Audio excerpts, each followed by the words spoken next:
El paraíso prometido se define en términos muy sensoriales. Eso llama mucho la atención. Casi parece que se está describiendo un paraíso terrenal, donde los bienaventurados van a disfrutar de una serie de placeres, de todo tipo, de manera que es un paraíso expresado de una manera muy sensorial, muy apegado, digamos, a lo terrenal, ¿no? Eso se manifiesta claramente en construcciones como la de la Alhambra. En este caso hemos tenido la suerte de que se conservan muchos textos escritos, incluso pues todas las paredes de la Alhambra están llenas de inscripciones, muchas de ellas son pasajes sacados del Corán, como en el Generalife. Justamente pues hay alusiones a esos palmerales y viñedos que Dios dio a los hombres y a las mujeres para que disfrutaran, y también cómo se les hará a los creyentes y a las creyentes se les hará disfrutar del paraíso prometido, que estará en una situación de máxima felicidad bajo árboles que producen sombra protectora y bajo los cuales fluyen arroyos de agua. Entre Mundos, reflexiones y digresiones sobre historia, cultura y religión. Un podcast en español en donde María Elena García Peláez y Luis Javier López Farjat, profesores investigadores de la Facultad de Filosofía de la Universidad Panamericana, entrevistan a académicos de diversas disciplinas para ahondar sobre el fenómeno religioso, cómo se ha desarrollado en distintos contextos y cómo ha influido en la historia de la cultura. El episodio de hoy: experiencias de lo divino en el arte islámico. ¿Cuál es la relación entre la belleza y la experiencia de Dios? ¿Es la belleza un vehículo hacia la divinidad? El Islam es una religión profundamente estética. La poesía, la arquitectura de las mezquitas y los palacios, los jardines, las alfombras, la cerámica, la alfarería, la joyería, diversos objetos finamente confeccionados y hasta la caligrafía, declarada Patrimonio Cultural Inmaterial de la Humanidad por la UNESCO. Todos estos son ejemplos del espíritu estético del mundo islámico. ¿Cómo descifrar las huellas de lo divino en las expresiones artísticas del Islam? Hablaremos de todas estas cuestiones con nuestro invitado José Miguel Puerta Vilches. José Miguel Puerta Vilches es profesor titular en el Departamento de Historia del Arte de la Universidad de Granada. Sus líneas de investigación están centradas en el mundo árabe en general, pensamiento estético, filosofía, literatura y arte, tomando un interés especial por el mundo andalusí. Entre sus libros destacan Historia del pensamiento estético árabe, Al-Ándalus y la estética árabe clásica, La aventura del cálamo, Historia, formas y artistas de la caligrafía árabe y Leer la Alhambra.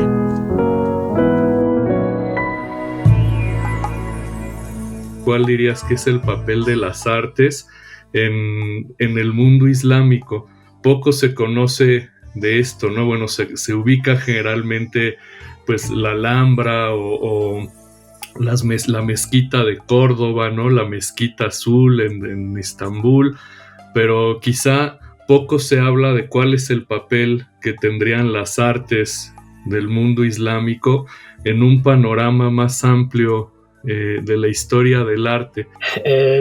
Cuando me has hecho esta pregunta, una pregunta interesante, he recordado una frase del gran poeta e intelectual árabe de una edad muy avanzada, pero todavía activo, Adonis, que refiriéndose a Córdoba decía: la Córdoba de Al-Ándalus, lo que mejor nos queda es su sentido artístico. Con esto quiero apuntar a la idea que yo, conforme ha pasado el tiempo y he ido haciendo mis estudios, ¿no?, ya desde mi juventud, sobre la Alhambra, la mezquita de Córdoba y sobre todo sobre la filosofía y el pensamiento estético en el mundo árabe clásico y también contemporáneo, realmente el arte, no solamente entre los árabes o entre los musulmanes, digamos que finalmente es algo que queda, porque a través de las manifestaciones artísticas, incluso al margen de la funcionalidad concreta que se les dé o de la representación política o social que tengan en un momento histórico concreto,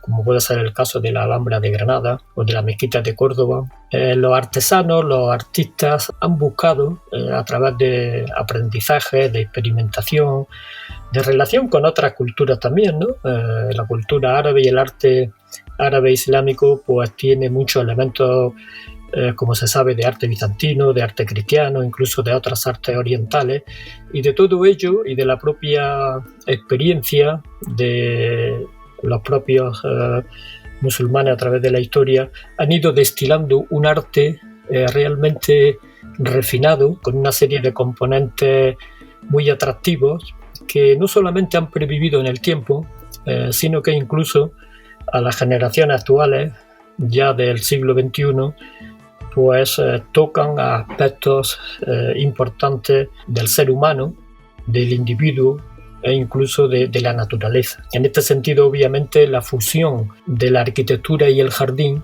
es algo bien conocido en la cultura árabe clásica, que llega hasta el día de hoy y que muchos arquitectos, muchos diseñadores también de espacios rescatan de lo que fue aquella gran aportación, de la que tenemos muestras todavía vivas en muchos países y concretamente en la península ibérica. Rescatan esa idea, pues, que todos los seres humanos llevamos de alguna manera, incluso en el subconsciente, ¿no? Que es la de la recuperación del paraíso perdido, ¿no? O de la búsqueda a la armonía con la naturaleza, con el firmamento, con las aguas, con las plantas, con los demás seres humanos, y todo ello además combinado con unos diseños artísticos explorando la geometría, la matemática, también la música, por otra parte la propia caligrafía, que incluso en las vanguardias artísticas contemporáneas, los artistas europeos rescataron, fue un impacto para ellos en la modernidad. De manera que un arte de hace siglos, que fue cuando alcanzó su máximo esplendor, ha tenido una gran y sigue teniendo una gran presencia en las búsquedas de los artistas, pues a lo largo del siglo XX y concretamente ahora ya en el siglo XXI. ¿Cuál sería esa relación entre arte y religión? ¿O qué papel, por ejemplo, tendría la belleza? Porque tendríamos la misma aproximación, ¿no? Pensemos que la belleza tiene que ver con algo formal, el orden, la proporción, la armonía, pero en este caso también hay una simbología religiosa, ¿no? La belleza algo tiene que ver con los atributos de Dios, ¿no es así? Sí, justamente. El tema es realmente rico y puede analizarse desde muchos puntos de vista, ¿no? Hay un hadiz profético muy célebre. Los hadices son los dichos y hechos que se atribuyen al profeta Mahoma, que dice que lo conocen todos los musulmanes, los chicos jóvenes, la gente mayor, cualquier persona del mundo árabe y del mundo islámico en general, pues conoce este dicho atribuido al profeta Mahoma: Dios es bello y ama la belleza. Allahu jamilun wa yuhibbul jamal. De manera que desde la teología islámica, trátese de Averroes, por ejemplo, que es un gran filósofo que tú, Luis, que conoces muy bien, ¿no? O Al-Farabi, Avicena, todos estos filósofos que en árabe los llamamos falásifa, es decir, una palabra tomada del griego, filósofos de tradición helenística, que siguen el pensamiento de Aristóteles o de Platón.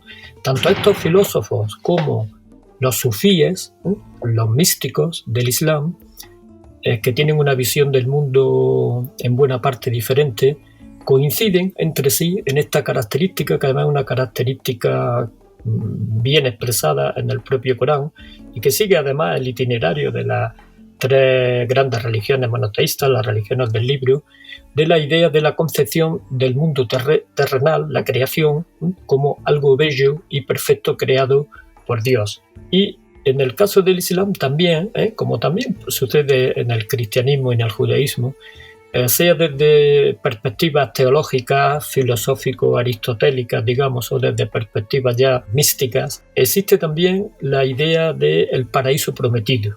En el caso del Islam, el paraíso prometido en el más allá es un paraíso que ya el propio Corán, y además de los pasajes que más se reiteran de una manera siempre semejante, pero a la vez multiforme a lo largo del Corán, es la idea del paraíso, ¿no? Es, digamos, uno de los leitmotiv o de las ideas fuertes, claves de todo el Corán, ¿no? La idea del paraíso prometido. Y en el caso de la cultura ya de la cultura árabe antes del Islam, lo que llamamos cultura preislámica. Luego en el propio Corán y a partir de ahí a través de toda la cultura árabe islámica clásica, el paraíso prometido se define en términos muy sensoriales. Eso llama mucho la atención, casi parece que se está describiendo un paraíso terrenal, donde los bienaventurados van a disfrutar de una serie de placeres de todo tipo, de manera que es un paraíso expresado de una manera muy sensorial, muy apegado, digamos, a lo terrenal, ¿no? Eso se manifiesta claramente en construcciones como la de la Alhambra. En este caso hemos tenido la suerte de que se conservan muchos textos escritos, incluso pues todas las paredes de la Alhambra están llenas de inscripciones, muchas de ellas son pasajes sacados del Corán, como en el Generalife, justamente pues hay alusiones a esos palmerales y viñedos que Dios dio a los hombres y a las mujeres para que disfrutaran, y también cómo se les hará a los creyentes y a las creyentes se les hará disfrutar del paraíso prometido, que estará en una situación de máxima felicidad bajo árboles que producen sombra protectora y bajo los cuales fluyen arroyos de agua, de manera que ya los propios constructores de la Alhambra utilizaban esos textos sagrados para crear un buen lugar que de alguna manera los evocara y fuesen una especie, digámoslo así, de antecedente del paraíso prometido, ¿no? Sacralizado pues por la palabra divina. Lo mismo sucede pues, por ejemplo en el Salón de Comares, ¿no? Donde se representan los 7 cielos del Islam. Todo ese gran salón de trono, que es además el salón de trono de mayores dimensiones que nos ha llegado de toda la Edad Media, sea cristiana o sea islámica, está construido sobre la base de la azora número 67 del Corán, la azora del señorío o del dominio divino, que está toda ella escrita justo debajo del techo, que representa los 7 cielos, en cuya cúspide se encuentra el trono divino y todas las estrellas del firmamento a través del número 7, de esos 7 elementos, que son elementos, pues, como ya nos explicó y estudió en su momento Mircea Eliade, ¿no? En diferentes culturas, diferentes religiones, pero llega también al Islam, llega al Corán y llega incluso a la arquitectura, ya con un diseño de carácter religioso islámico. De manera que el sultán, el jefe de la comunidad, en este caso del reino de Granada, el último reino del Andaluz, está entronizado, protegido e iluminado por el trono divino y por la luz divina que emana a través de los 7 cielos hasta la tierra. De manera que en el arte islámico digamos que el elemento religioso es muy importante, es fundamental, aunque hay también a veces algunos aspectos que no son totalmente, digamos, subsumibles dentro de la religión. Pero en general la visión del mundo es una visión del mundo sagrada, donde no se puede prácticamente separar lo que es la vida cotidiana, lo que es el arte. Pues, por ejemplo, los artesanos aplican un principio característico de la estética islámica, que es el de ihkam o itqan, que es la precisión. De manera que a una altura de 20 metros hacen un detalle decorativo y lo hacen con una precisión exacta, aunque desde abajo no se perciba. Porque ellos realmente están trabajando, digamos, para reproducir, pues, como dicen algunos historiadores del arte, no como los seres humanos vemos el mundo, sino como lo ve Dios. Sería, digamos, la diferencia entre la perspectiva que se genera, sobre todo en Europa, ¿no? A partir del Renacimiento, de ver el mundo a través de una ventana por un sujeto conocedor, sería, digamos, el principio de percepción occidental que se fue expandiendo a partir del Renacimiento, pues prácticamente por todo el mundo. Mientras que el artista musulmán, el que hace la miniatura o el que hace una decoración geométrica, en realidad lo que está representando el mundo como lo ha creado Dios o como ha aprendido él o cree que Dios lo ha creado. ¿Por qué la ausencia de arte figurativo? Las formas de decoración son muy distintas en realidad a las que vemos en el mundo cristiano. ¿Eso a qué responde, José Miguel? Lo primero que hay que decir, y eso sí es evidente, es que los musulmanes, como pasa con los judíos, no representan a Dios antropomórficamente. Eso no lo vamos a encontrar, ¿eh? La representación de Dios con figura humana. En esto es diferente el cristianismo, ¿no? Y en el cristianismo hubo incluso la famosa guerra querelle des images, ¿no? La querella de las imágenes, la iconoclasia en la época bizantina, ¿no? Fue contemporánea además a los primeros momentos de la instauración de un estado político islámico con los omeyas, en Oriente. Estamos hablando pues del siglo VIII. Finalmente la guerra de las imágenes se prolongó hasta que triunfaron, digamos, los defensores del uso de las imágenes en el culto. Me refiero al cristianismo. En el Islam no. En el Islam, hasta el punto de que no se ha llegado ni a prohibir siquiera la representación de Dios, porque se da tan por supuesto que Dios es tan infinitamente trascendente que en la mente del musulmán, de la persona que pertenece al Islam, ni se plantea siquiera intentar representar a Dios. Aquí ya hay una diferencia, y otra diferencia está en los lugares de culto. Más que la Alhambra también, porque tiene sus mezquitas, pero más que la Alhambra podríamos poner las imágenes de miles de mezquitas, ¿no? En el caso de España, pues bueno, ha quedado la mezquita de Córdoba con más gran símbolo, pero no, todas las mezquitas que hay en el mundo islámico actual activas, no se utiliza nunca la imagen para el culto en el Islam.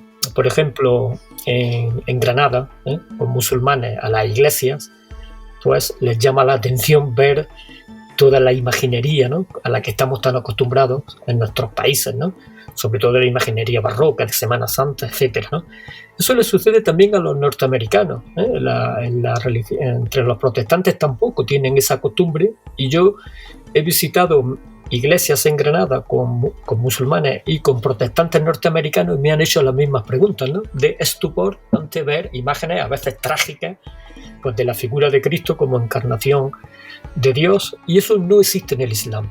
Pero dejando aparte esto, que es un punto muy importante, y esto es la aportación que yo quiero hacer hoy a los que nos estén escuchando, aparte de la representación de Dios con forma antropomorfa, con forma humana, y aparte también, por supuesto, del uso de las imágenes para el culto, que los cristianos, hasta San Gregorio Magno, que declaró las imágenes en las iglesias como la Biblia de los iletrados, ¿no?, ese fenómeno no se llegó a plantear en el Islam y no hubo una batalla, una guerra, ni una defensa, ni siquiera un intento de utilizar las imágenes para el culto, ¿no? Siempre se han considerado en el Islam, ya en el Corán, en eso es taxativo, como ídolos. O incluso en el Génesis, en Deuteronomio, hay una declaración de la idolatría hasta más intensa que en el Corán, ¿no? Pero bueno, en el Corán también es muy clara. Pero yo quiero insistir en esto. Aparte de ahí, no existe ni un solo país, ni una sola época del Islam, estamos hablando de muchos siglos y de muchos países, que no exista un uso rico, lúdico, decorativo de las imágenes, incluyendo la figura humana, etc. Tenemos toda la miniatura árabe, la miniatura persa, de un valor, de una riqueza impresionante. Tenemos también un montón de esculturas también, En la época omeya en Córdoba, pues tenemos los marfiles con representaciones de animales. Hay toda una iconografía riquísima del mundo vegetal, del mundo animal y del ser humano. Incluso tenemos hasta tratados, o sea, relatos, como el relato de Bayat y de Riyad, que se conserva además en la Biblioteca del Vaticano, ¿no?, que es una historia de amor profano, en la que se representa como a modo de un libro ilustrado, pues las escenas que se desarrollan en un jardín entre un amante que toca el laúd y una doncella de la que se enamora. Hay una alcahueta, hay una sirvienta, hay una señora. Todo eso se representa de una manera muy bella y no es algo, digamos, que tengamos que hacer un uso demasiado profesional o de investigadores de detectivesco para encontrar imágenes en el Islam. Están por todos sitios. Lo que sucede también es que la historia del arte ha sido creada principalmente por Occidente y sobre el modelo griego, modelo romano y sobre todo sobre el modelo a partir del Renacimiento, la recuperación del gótico y del románico, donde todo ello, la imagen en Occidente ha ocupado un papel predominante hasta el punto de que, como hemos dicho antes, en el cristianismo, obviamente, pues las figuras de Cristo, de María, etcétera, con lo que eso conlleva de representación de la divinidad. Ahora, eso sí es verdad que no vamos a encontrar representación de Dios con formas, digamos, humanas. Sí llama la atención que el modo en el que sí, digamos, podría representarse, entre comillas, a la divinidad es a través de las letras, es a través de la caligrafía, cosa que tú has trabajado mucho, ¿no? Y hay incluso hasta esa mística de las letras, ¿no? Lo que conocemos como los hurufi, ¿no? Que el huruf en árabe, una posible traducción de huruf es letra, precisamente. Y hay esa mística de las letras que de alguna forma, pues yo no sé si sería correcto decir que conlleva una representación de la divinidad o si las letras son en sí mismas el mensaje divino. Y en ese sentido, pues remito a la pregunta que te hacía antes, para poder comprender el papel que está jugando la letra o las letras árabes, la caligrafía árabe, implica pues justo sumergirse en una estética distinta y en una forma distinta de comprender cuál es el papel de eso que nosotros entenderíamos como un arte decorativo, que me refiero a la caligrafía, y que probablemente no es solo un arte decorativo, sino que hay algo más allá de lo meramente decorativo, ¿no es así? Para los musulmanes, el Corán es el texto, la palabra divina exacta, con el ritmo, con la pronunciación, con las palabras tal y como están recogidas en ese texto, que lo recogió el tercero de los califas, Othman, lo que se llama Mushaf Othman, es decir, el texto coránico que mandó. Antes era oral, la transmisión de la palabra divina revelada por el arcángel San Gabriel al profeta Mahoma, y ante las dificultades de conservar esa revelación unificada y que no se dispersara, pues el tercero de los sucesores del profeta Mahoma, es decir, muy poco después de la muerte del profeta Mahoma, mandó pasarlo a escrito. Una vez que se pasó a escrito, ese texto se acepta hasta el día de hoy invariable, y todos los musulmanes lo consideran la palabra estricta, exacta en sonido y en forma de Dios. Esto conlleva a que cuando un musulmán utiliza el texto sagrado, y lo va a utilizar siempre en las artes, en la mayor parte o sea, no solo en los edificios, ¿no? También en los tejidos, en otros muchos lugares, pues ese texto sagrado tiene una sacralidad superior y la confiere al objeto al que se le ha transmitido. Un porcentaje muy alto de la producción artística, material, islámica, está entreverada de la palabra, que ya en sí misma es sagrada. Para los musulmanes le dan a la palabra un valor, quizás como los griegos en la época homérica, o en el caso al menos de España, pues ese valor se ha perdido en gran parte. El valor que dan tanto a la poesía como al Corán, como los musulmanes, pues cuando se reúnen, hacen una fiesta o incluso algún congreso o algo, pues si pueden se quedan después recitando poemas, ¿no? La energía espiritual con que recitan esos poemas, ¿no? Yo, en mi experiencia diaria de muchos años, de convivencia también con los árabes, con los musulmanes, sí percibo continuamente el poder de la palabra que tienen ellos la palabra, ¿no? Además, para ellos la lengua árabe es una lengua primigenia, ¿no? Tiene el valor de la lengua primigenia, que también lo tienen los judíos con el hebreo, seguramente lo tuvieron los griegos, pero que los españoles, los primeros que utilizaron el latín posiblemente también, ¿no? Lo mismo sucede con los árabes. Además, la lengua árabe se forma como una lengua riquísima, potente, justamente con la recensión del Corán, al escribirse el Corán. Entonces tiene una riqueza, una fuerza, una variedad, para ellos milagrosa, el gran milagro, digamos, del profeta Mahoma, ¿no? Que el simple hecho de recitarlo, de escucharlo, pues ya se establece una relación espiritual muy especial, bien con el propio Corán, con una oración, por ejemplo, y sobre todo también cuando se contempla el arte. Establecer una estética exclusiva unívoca del arte islámico, a mí me parece un poco arriesgado y a veces reduccionista, ¿no? Porque se han establecido muchas interpretaciones del arte islámico a través de una sola propuesta, ¿no? Pues es decir, la geometría pues representa la creación de Dios del mundo como un orden perfecto, y el punto central significaría Dios, la luz divina que se expande por el firmamento, etcétera, ¿no? La cultura islámica, que muchas veces, y sobre todo modernamente, pues llega a través de los medios de comunicación, ¿no? Pues como una cultura basada en la violencia, ¿no? En la que la violencia tiene una carga especial. La cultura islámica podemos verla también y mejor como una gran cultura del arte, del refinamiento, incluso del lujo, de la estética. Y tampoco podemos resumir toda esa estética, desde mi punto de vista, estrictamente al aspecto sagrado, dentro de que lo sagrado tiene una gran importancia, ¿no?